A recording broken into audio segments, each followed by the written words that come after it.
ଦେଖନ୍ତୁ ଆମ ସମସ୍ତଙ୍କର ଶେଷ ଲକ୍ଷ୍ୟ ହେଉଛି ବିକାଶ। ଓଡ଼ିଶାର ବିକାଶ ଘଟିବା ସାଙ୍ଗେ ସାଙ୍ଗେ କେଉଁଝର ଜିଲ୍ଲା ଏବଂ କେଉଁଝରଗଡ଼ ପୌରପାଳିକାକୁ କେମିତି 1 ନମ୍ବରରେ ପରିଣତ କରିବା ସେ ଲକ୍ଷ୍ୟ ନେଇ ଆମେ ଆଗେଇଛୁ ସମସ୍ତେ। ତେଣୁ ବିକାଶକୁ ଆଧାର ନ କଲେ କିଛି କରିହେବନି। ଆମେ ଦେଖିଲୁ ବିଜେଡି ରହି ଆଉ ସେ କାର୍ଯ୍ୟ କରିବା ସମ୍ଭବ ନୁହେଁ। ଲୋକମାନଙ୍କ ପାଖରେ ସରକାରୀ ସୁବିଧା ଏବଂ ସରକାରୀ ଯେତିକ କାର୍ଯ୍ୟକ୍ରମ ଅଛି ସରକାରଙ୍କର ତାକୁ ଆମେ ଲୋକଙ୍କ ପାଖରେ ପହଞ୍ଚାଇବା ପାଇଁ ସର୍ବନିମ୍ନ ଆବଶ୍ୟକତା ଯୋଗାଇ ଦେବାରେ ଯେଉଁ ଅସୁବିଧା ହେଉଥିଲା, ବର୍ତ୍ତମାନ ସରକାରୀ ଦଳରେ ରହିଲା ପରେ ସେଗୁଡ଼ିକ ଆଉ ଅସୁବିଧା ହେବନି ବୋଲି ଭାବି ଆମେ ଆସିଛୁ। ଆଜି ବିଜେପିରେ ସମସ୍ତେ ମିଶିଲୁ। ଆମେ କାଉନସିଲର 9 ଜଣ ମିଶିଲୁ, ଆଉ ଅନ୍ୟାନ୍ୟ ମାନେ 4-5 ଜଣ ମିଶିଲେ ଆଜି ପୂର୍ବତନ ବିଧାୟକ ପ୍ରାର୍ଥୀ ମାନେ।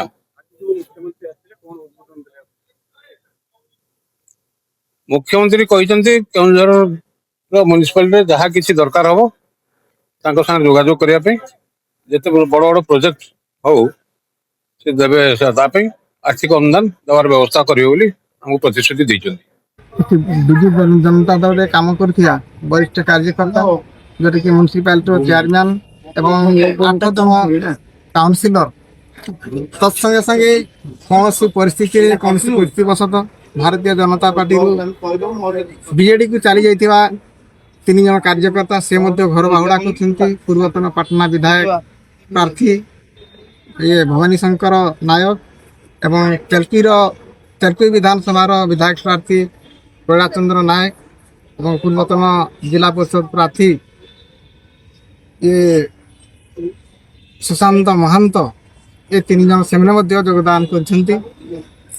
ଆଜି ଭାରତୀୟ ଜନତା ପାର୍ଟିରେ ଏମାନେ ଆଗ୍ରହପୂର୍ବକ ଯୋଗଦାନ କରିବାର ମୂଳ ଉଦ୍ଦେଶ୍ୟ ହେଉଛି ଯେ କେନ୍ଦୁଝର ହେଡ଼କ୍ୱାର୍ଟର ଆମର ଆଜି ମାନ୍ୟବର ଯଶସ୍ୱୀ ଲୋକପ୍ରିୟ ମୁଖ୍ୟମନ୍ତ୍ରୀ ମୋହନ ଚରଣ ମାଝୀ ତାଙ୍କରି ସେ ବିଧାନସଭାରେ କେଉଁଝର ମ୍ୟୁନିସିପାଲିଟି ଆସୁଛି।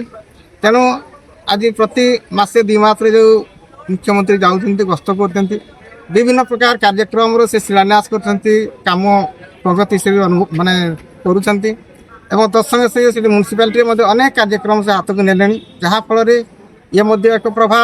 ଦ୍ୱିତୀୟରେ ଆଜି ଭାରତୀୟ ଜନତା ପାର୍ଟି ପ୍ରତି ଆଗ୍ରହ ହେବାର ଗୋଟିଏ ଉଦ୍ଦେଶ୍ୟ ଅଛି ଯେ ଆଜି ଦିନରେ ବିଜୁ ଜନତା ଦଳର କର୍ମୀ ଆଜି ଗ୍ରାମାଞ୍ଚଳରେ ଗୋଟେ ପ୍ରକାର ନେତୃତ୍ୱ ବିହୀନ, ଆଜି ଗୋଟେ ବ୍ୟକ୍ତି ବିଶେଷକୁ ଗୁରୁତ୍ୱ ଦେଇ ଯେଉଁ ପାର୍ଟି ଚାଲେ, ଆଜି ଆମର ପୂର୍ବତନ ମୁଖ୍ୟମନ୍ତ୍ରୀ ମାନେ ନବୀନ ପଟ୍ଟନାୟକ ସେ ତାଙ୍କର ଶରୀର ଯେଉଁ ପ୍ରକାର ବୟସ ତାକୁ କର୍ମୀଟି ଦେଉନି, ସେ ଅନୁସାରେ ତାଙ୍କର ପରବର୍ତ୍ତୀ ଲିଡର କାହାରିକି ଦେଖାଦେଉନାହାନ୍ତି ଏବଂ ଇଏ ଗୋଟିଏ କାରଣ। ଏବଂ ଭାରତୀୟ ଜନତା ପାର୍ଟି ଏକ ସାଂଗଠନିକ ଦଳ ହୋଇଥିବା କାରଣରୁ ସଂଗଠନର ପ୍ରଭାବ ଏବଂ ଧୀରେ ଧୀରେ ଗ୍ରାମ ବିକାଶ, ବିକଶିତ ଗାଁ କରିବା ସହିତ ବିକଶିତ ରାଜ୍ୟ ଏବଂ ବିକଶିତ ଭାରତ ହେବାର ଯେଉଁ ଲକ୍ଷ୍ୟ ସ୍ଥିର ହୋଇଛି, ସେ ଦିଗରେ ଅନେକ ଯୋଜନା କାର୍ଯ୍ୟ କରୁଛି। ତେଣୁ ଲୋକ ମଧ୍ୟରେ ପ୍ରଭାବିତ ହେଉଛି।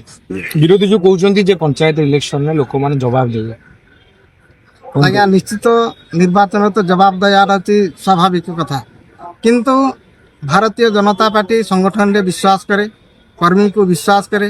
ଆଜି ଭାରତୀୟ ଜନତା ପାର୍ଟି ଏହି କାରଣରୁ ସାରା ପୃଥିବୀରେ 1 ନମ୍ବର ରାଜନୀତି ପାର୍ଟି ହେଇଛି ଏବଂ ଭାରତବର୍ଷରେ ସରକାର କରିବା ସହିତ 20ଟି ରାଜ୍ୟରେ ଭାରତୀୟ ଜନତା ପାର୍ଟି ସରକାର ଅଛି ଏହି ସାଂଗଠନିକ ଢାଞ୍ଚାରେ। ତେଣୁ କିଏ କହିବା ସେ ଉପରେ ମାନେ ବିଜେପି ଗୁରୁତ୍ୱ ଦିଏ ନାହିଁ ବା ଭାଙ୍ଗି ପଡ଼େ ନାହିଁ, ତା ସଂଗଠନକୁ ବିଶ୍ୱାସ କରେ, କର୍ମୀକୁ ବିଶ୍ୱାସ କରେ, ସେ ଆଧାରରେ ସେ ନିର୍ବାଚନକୁ ସାମନା କରେ। ଆପଣ ସାର୍ ଜିଲ୍ଲା ସଭାପତି ହିସାବରେ କ'ଣ ଆପଣଙ୍କର ଆଜି ହେଉଛି ମାନେ ଆଗାମୀ ଇଲେକ୍ସନ ପାଇଁ କ'ଣ ଗୁରୁମନ୍ତ୍ର ଦେବେ ଆପଣଙ୍କ ଅଞ୍ଚଳବାସୀଙ୍କୁ? ନା ନିର୍ବାଚନ ପାଇଁ ତ ଯେଉଁ ବିଜେପିର ଯେଉଁ ଷ୍ଟ୍ରାଟେଜି ଯେ ଆମ କାର୍ଯ୍ୟକର୍ତ୍ତାମାନଙ୍କୁ ଯେଉଁ ସାଂଗଠନିକ ବ୍ୟବସ୍ଥା ରହିଛି, ବୁଥ ପରେ ଆମର ଯେଉଁ ମାନେ ପଞ୍ଚାୟତ ମଣ୍ଡଳ ରହିଛି, ଜିଲ୍ଲା ରହିଛି, ତାକୁ ପ୍ରତ୍ୟେକ ଟିମ୍ ମାଧ୍ୟମରେ ଆମେ କାର୍ଯ୍ୟ କରିବୁ ଏବଂ ସେ ଟିମ୍ ମଧ୍ୟ ତିଆରି ଚାଲିଛି। ସେ ଆଧାରରେ ହିଁ ଆମେ ନିର୍ବାଚନକୁ ଆମେ ସାମ୍ନା କରିବୁ।